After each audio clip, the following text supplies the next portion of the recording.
You're listening to an Airwave Media Podcast. Feel like who art Ed? We'll try to spice it. Who art Ed? Mr. Wood art Ed me. Good. Either way, it's ambiguous. It works on so many levels. I know. That's off to a great start. Welcome to Who Arted, where we explore visual arts in an audio medium. I'm your host, Kyle Wood, and for 3 years now, I've been doing this show, and I am super excited. I have finally gotten to the point where I can bring on the one and only Cassie Stevens, icon among us, like the rock star of the elementary art world. So thank you very much. Thank you for having me. I'm thrilled to be chatting with you. Oh, I'm so excited. I got to tell you, as an elementary art teacher, I have learned a lot and honestly stolen a lot from you over the years. Like, your YouTube channel got me through some rough days when I did not have a lesson plan ready to go, or I was trying to figure out, like, how do I do this, that, and the other thing. I don't know how you like discovered magic and why no one else knows about it, but like the stuff you're doing is amazing. You're very kind. Thank you. And you're not stealing it. I'm happily sharing it. So that's why I put stuff out there for people to share. I gain so much from other elementary art teachers, so I'm always happy to give back and share out what works for me. Yeah, and one of the things that works for me, I did not plan this when I reached out to you, but this episode is going to be dropping on Halloween, and we're talking about a fashion icon, Christian Dior, and you know, it's the two of us, two fashion icons ourselves, talking right? Well, at least you actually know how to dress yourself. I'm always in some version of this like stained hoodie, but that doesn't really translate to the audio medium. But 5 of my students who like listen to this actually got that joke. But today, like I said, we're going to be talking about Christian Dior. I usually reach out to guests and ask, who do you like? Because I want to find something they like. I'm going to be honest. I've heard of Christian Dior, but like I could not have picked out a Christian Dior look before this. Why did you pick Dior? Well, I've always loved fashion. I've even in high school, you know, I lived in the middle of nowhere, Indiana, and there wasn't a lot of clothing options other than like what was available at Kmart. And so one way to kind of stretch a dollar, because I didn't have a lot of dollars, and just to kind of have fun, was to go hit the thrift stores. And at the thrift stores, you find, at least back in the late 80s and 90s, you would find quite a bit of vintage still. And I noticed that one kind of style I was always drawn to was that 1950s kind of look, which is called fit and flare, a fitted bodice or a top. Oh, I'm so sorry. Sorry about that. And no worries. So I was drawn to like the fitted bodice or a top and then a big flaring kind of skirt. Now, I didn't know what that was called, but that was just something that I was really drawn to and really interested in. So I enjoyed that kind of fashion in high school, but as an adult, I just assumed that I had to wear the adulting kind of uniform, right? Mm-hmm. Especially when I became a teacher, I assumed that I had to dress like a teacher professionally. And, you know, in the late 90s, early 2000s, that was the white button-down shirt and the khaki pants with a belt. Like there was a whole lot of that, some jean jumpers thrown into the mix. And it wasn't my favorite thing to wear. I just assumed that I had to wear it. But there were a couple of times I would sneak a little vintage number into the mix, and the kids responded, and I enjoyed wearing it. And that just kind of led me down a path to kind of learning more about fashion. But it wasn't until we had a big exhibit on Christian Dior here in Nashville with all of his new look exhibition and his fashion, and it just blew my mind. I went to that exhibit 3 times, and I just enjoyed it and forced myself to kind of learn how to sew using vintage patterns. So that's kind of what brought me to Christian Dior and just that love for his designs. Oh, that's so interesting. And I have a similar but almost opposite story. So like as a new teacher, I also was concerned about like, I want to dress and look professional. And I wore like shirts and ties every day for the first 6 months until the kids looked at me and said, "What is wrong with you? You're an art teacher." because like I was ruining every outfit that I had at a time when I first year teacher, you don't have the money for new clothes all the time. So like finally they're like, you're an art teacher, dress like it, Yeah. like Get it together. like just wear a hoodie and jeans and we're done here because you're going to get messy. So it was the children who forced me to go dress like this shambolic look that I've got and I've been sporting for quite some time. You're rocking it. I'm owning it. I accept it. But Christian Dior, I found interesting because as I started looking at this, it's one of those stories where what is told and what's not told makes a huge difference. Because the first source I went to, it was a very quick overview. It was like, he was born rich. His dad opened a gallery for him. And then he worked at these fashion houses and, he was an immense success. And I'm just like, I kind of hate you. But then as I'm looking at it and I don't stop at the first source, I look a little bit deeper. Smart. You see like, well, his father lost the family business in the Great Depression. He went through the pain of having to lose his gallery business. He went through like struggling through the war effort and finding a way to make do and try to keep his dream of fashion alive at the same time that his sister was captured by the Nazis. I mean, like there's so many different ways you could look at it as he is a child of privilege that just was immensely started on third base, or someone who overcame some real adversity. So I'm going to try to give as objective a telling as I can here. Yeah. He was born in 1905, January 21st, 1905, in Granville, which is like a seaside town in northern France. Like I said, his family was wealthy growing up. His father owned a successful fertilizer business, which I didn't realize like how big of a business this was until I started to read further. Like they expected him to study political science, and like so many artist stories, like the family was not exactly happy with his choice to study the arts. They wanted him to be a diplomat. They wanted him to do the respectable stuff, and he was dedicated to his creative pursuits. Apparently his father did come around because his father basically bought him a gallery. He financed this gallery that was reasonably successful. I mean, this was the early, like 1928 is when he opened it, and he was selling works by Braque and Picasso, among others. So doing some good business there. But 1931, we all know, Great Depression, money's hard to come by, family business collapsed, and along with it, the gallery. It was just one of those things where they didn't have the family finances to prop it up anymore. So then he began illustrations. He was working as an illustrator for Figaro Illustre. I don't know. I don't speak I don't speak French at all. Longtime listeners know I can't pull it off. But he's doing that. 1938, he starts working for Robert Piguet. I gotta stop doing these French things. He's a couture designer. So Dior's an assistant. He works his way up. After France, and actually he served in the French army. He was an officer in the military. But then after France surrendered to Germany, Dior goes back to Paris, and he's trying to keep the fashion industry alive. He's trying to keep his dreams of fashion alive.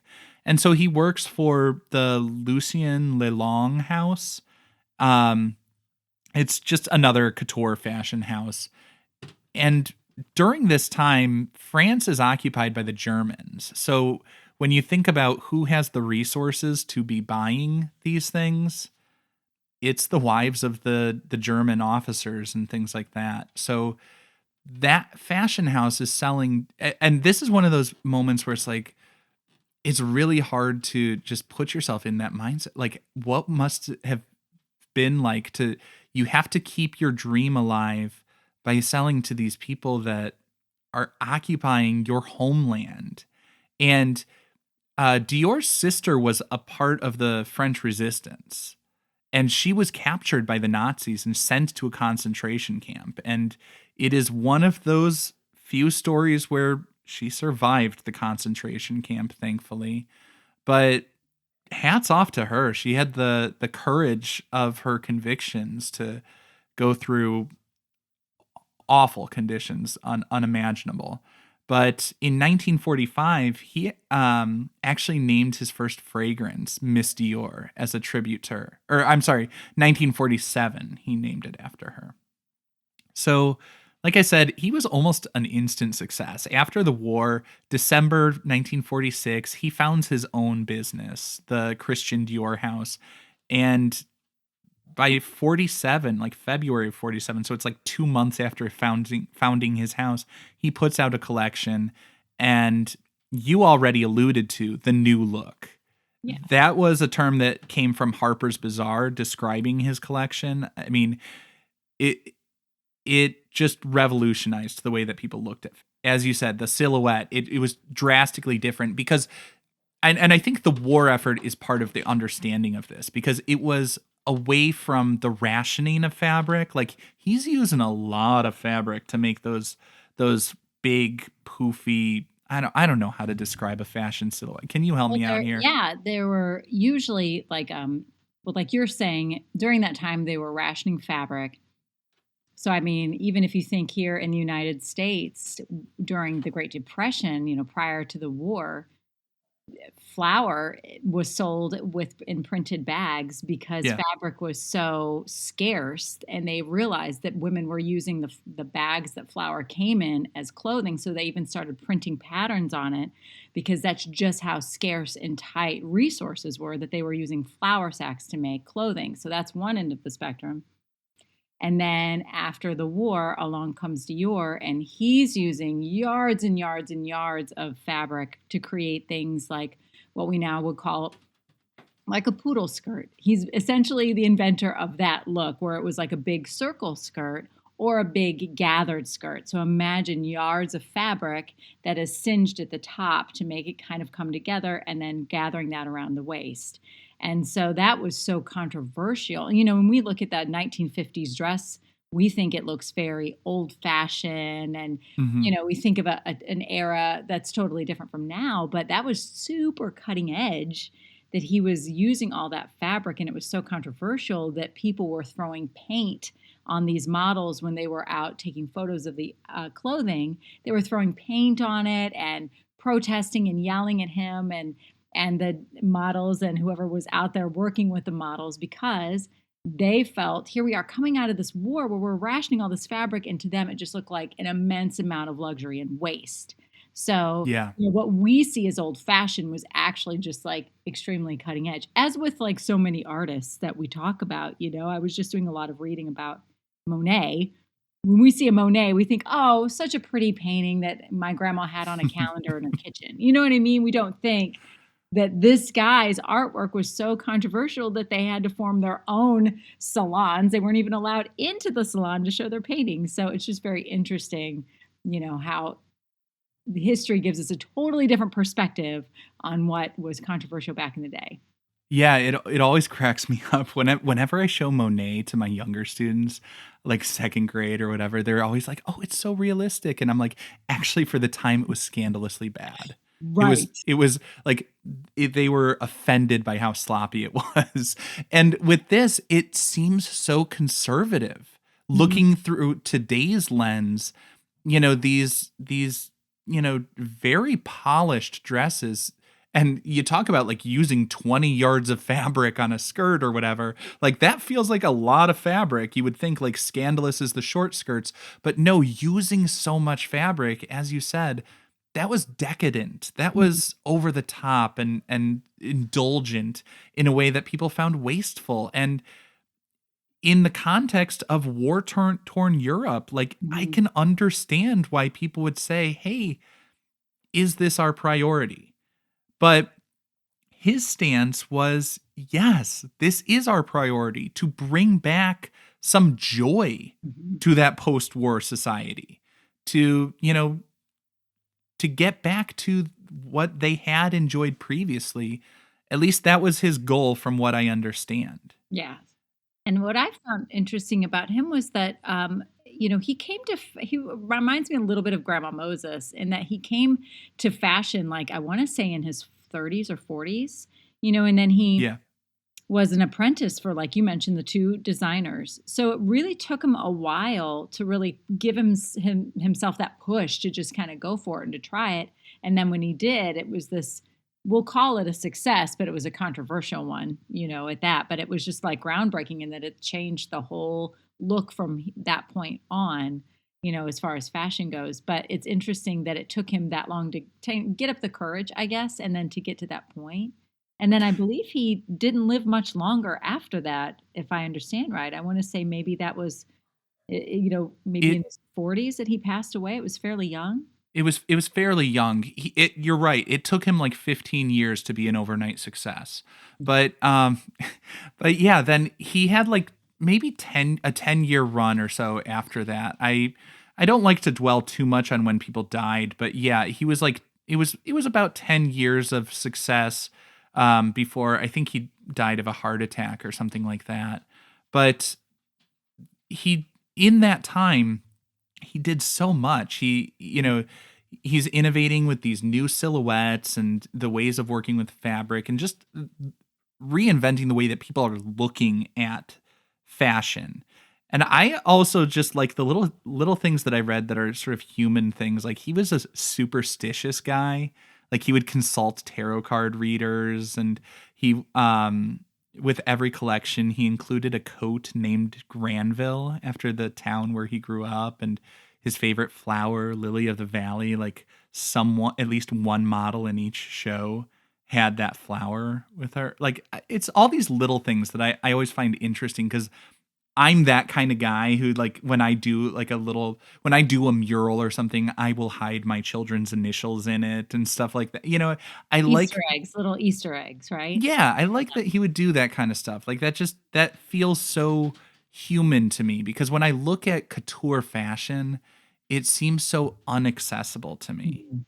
Mhm. And maybe that's just because I dress like garbage, but like I I think there's something really sort of quaint and sweet about the way that he's remembering and paying tribute to where he was born in every collection. I think that's kind of cool. And then after he passed away, as you said, like the brand lived on. Yves Saint Laurent took over the house for a while, and another innovation of his, which I think is kind of interesting and in some ways foreshadows like pop art. He was one of the first people to license his name and his brand on stuff, and some people thought it was cheapening the couture fashion by like putting his name out there, but you know that was kind of one of his innovations, is getting his name out there on all sorts of stuff and licensing it on accessories and stuff like that, which made it a little bit more accessible, broke Yeah. down some barrier. I mean, still not accessible to me, but to others. Me neither, but it's fine. So now after the break, we're going to come back and we're going to talk about the new look and one of those pieces that was so revolutionary.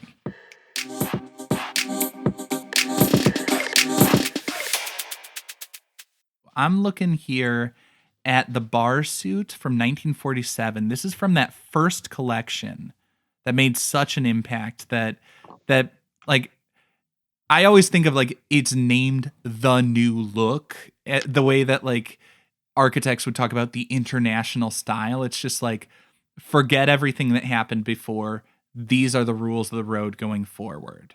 So what are we seeing here? What was so revolutionary about it? What do you like about it? What are you noticing? Well, I think one of the things that, like what we mentioned, that was so revolutionary is you just see this voluminous skirt, so much fabric. I mean, it looks even heavy on the mannequin. And if you kind of contrast that with what people were wearing at that time, like in the 40s, during the war, prior to the war, which would have been probably recycled fabrics that they were having to use, like we mentioned earlier. But also, 1940s fashion would have had more of a straight skirt. That the Hmm. reason being because of fabric shortage. So they wouldn't have had like a full skirt like this. So this is really that kind of iconic full skirt that you think of.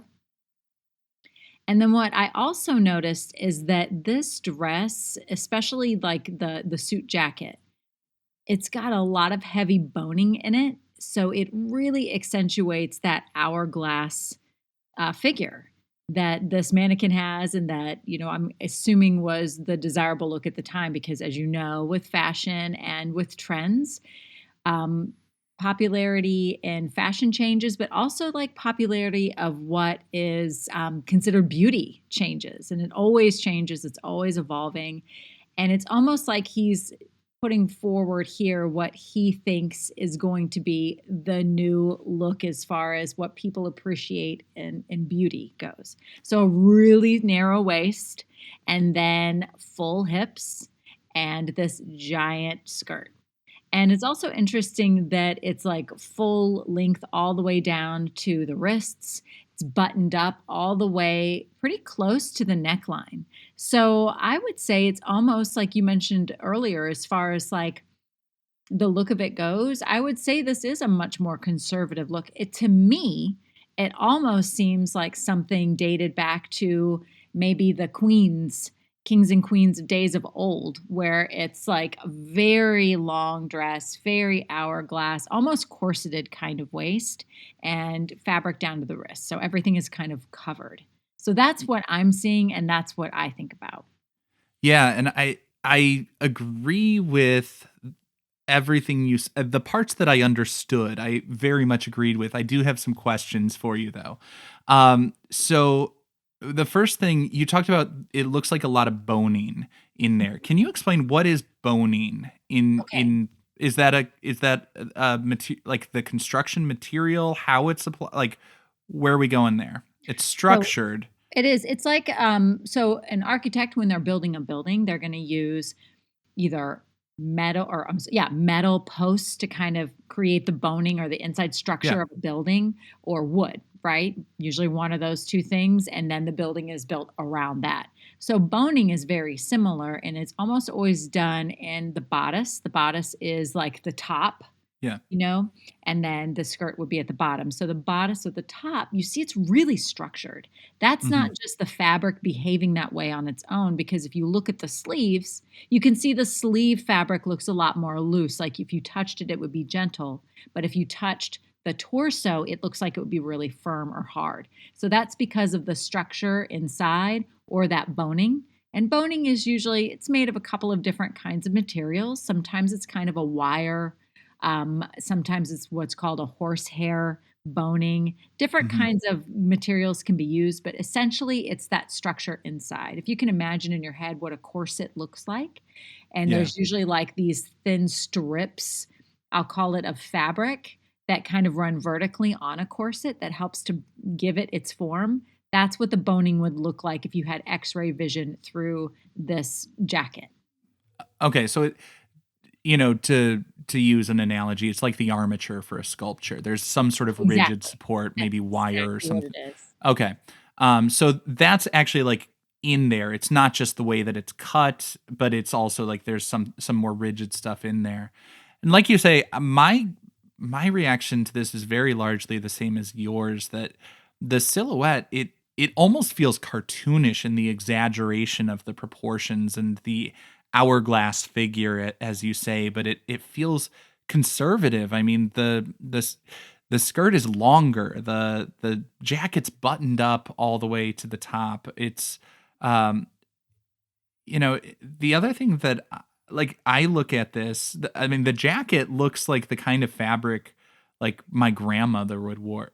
Although I mean my grandma would have been, you know, fashionable in that day, so maybe that's just all of us holding on to the styles that were popular when we were young, but it feels very formal, but then I look at this almost like a mullet of a suit because it feels like it's business on top and then it gets looser and more party on the bottom. Mm. Is that just me because of the volume and because there's also that contrast with like the black and white, which I feel like fits in with the modern aesthetic of this like high contrast. I guess it's not pure white; it's more of like a cream color, Mhm. but it's still that extreme high contrast between the super light top and then the dark skirt and the volume on the bottom. Well, a lot of the photos of his models wearing these outfits, it's a lot of the models grabbing the bottoms of the skirt and kind of swinging them out or doing a twirl and kind of moving around. So it almost like it doesn't do this outfit justice just to see it hanging like this because I feel like it was meant to move, Hmm. and so the top part is really structured. And so it's contrasted even more when you see the skirt just kind of billowing and flaring out. There was a lot of twirling and a lot of just kind of holding the fabric up and letting it kind of fall. And it Hmm. also, I think you can even tell, it's hard to see because the skirt is so dark, but you can see that that fabric is just lighter and it's meant to move, whereas the jacket is very, very stiff. So it's definitely a contrast. And so maybe he wanted to exaggerate that contrast further still by making them kind of opposite kind of colors, the cream versus the black. I also Yeah. think that maybe that this outfit, because it does kind of call back to, like we were saying, the kings and queens of Yeah. days gone by, that maybe it was like a celebration of femininity and the female figure, the female form. Because if you think about what females were doing at that time in history, a lot of their husbands were away at war. So a lot of them were having to go into the factories and work for probably the first time ever. And, there's that iconic Rosie the Riveter where she's Hmm. rolling up her sleeves and taking on a role that she's never done before. And so maybe after the war, and I'm just speculating here, there was a sense that, now we can allow females to embrace their feminine side once more. And perhaps this was a celebration of that. That's just a guess, based on how we'll say, I don't want to say outdated, but how like a call to older times this dress looks. Yeah, well, I think that does make some sense. I think it is intended to be a tonal shift.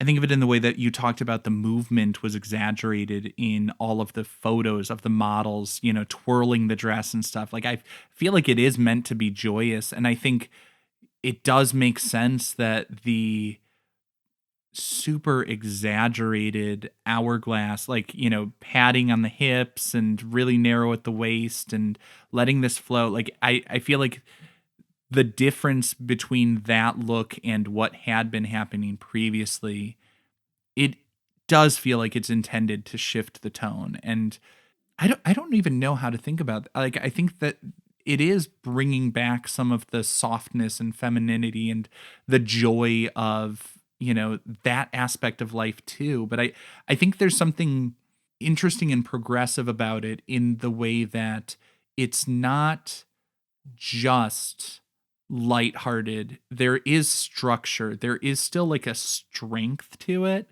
because of the high contrast, because of now I'm going to use the terms the boning that's Yeah. happening in there that makes it so rigid in the silhouette. Like because there is that structure that's defined, it feels simultaneously strong and assertive and at the same time soft and light and airy. And I think that's what was his magic because I wouldn't be able to figure out how to do that. Oh, no. It's reminding me now that you're saying that about strength. It's reminding me a lot of a suit of arms, like armor that a knight Mm, would wear, yeah. because it is so.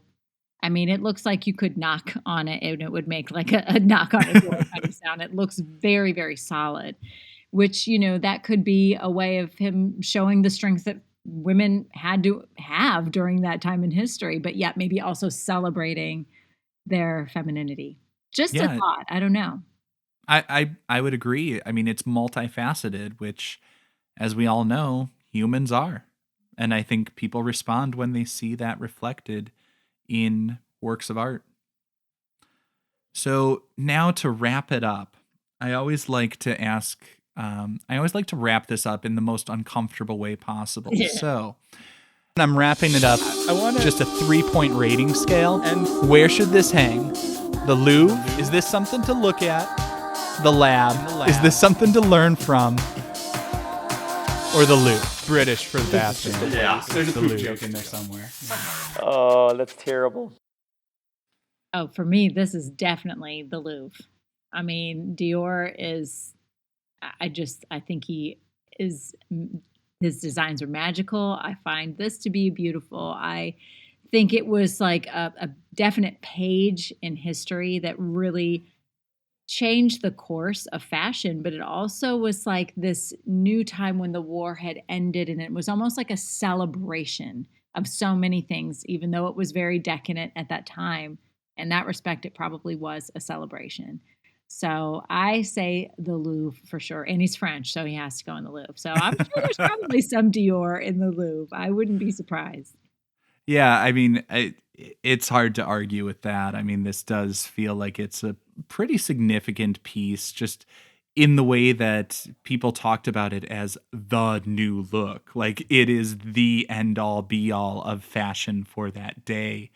That tells us a lot about the zeitgeist or the spirit of the times. Like, it tells us what people were into, and I think that is definitely true. Even though I don't think I could pull it off, I think it's definitely something that I see this type of silhouette, and I see, like, looking back at photographs from history, like, I see how this was a departure from what the fashion trends had been before that, and you see elements of this going through in all sorts of lines going forward. Like, this high contrast feels very mod to me. You know, like, I see ripples of this through decades of fashion that I think is worth noting and understanding and appreciating. But also worth appreciating is the fact that you took the time to kill an afternoon talking to me, of all people. So thank you once again, the Cassie Stevens, the My iconic pleasure. influencer all over Instagram, and your YouTube channel has so many wonderful resources. I cannot state enough. Like, I've gotten so many wonderful lessons from you. How many books are you up to now? I've written 3. I'm working on. I'm really good at starting stuff. I'm not great at finishing. So I've written 3, and I'm working on 2 right now. So Okay. one of them will get done sooner or later. Let's just hope. But I now feel a connection with you as somebody who has so many things that are 90% of the way finished. yeah, So the ending, finishing something is the hardest part. Starting is the best part. You know, it's so much fun. That's probably why we all start stuff and have a hard time finishing. Oh, but thank you so much for taking the time. I really appreciate it. And I am going to leave links in the show notes for everyone who wants to learn more about pretty much everything. I don't know how you do it, but I appreciate that you do. Thank you. Yeah, thank you. I appreciate it. This concludes this week's episode of Who Arted, part of the Airwave Media Podcast Network.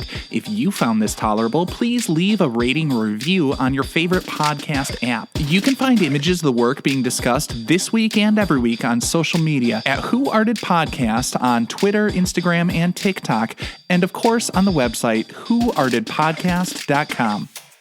Podcast done.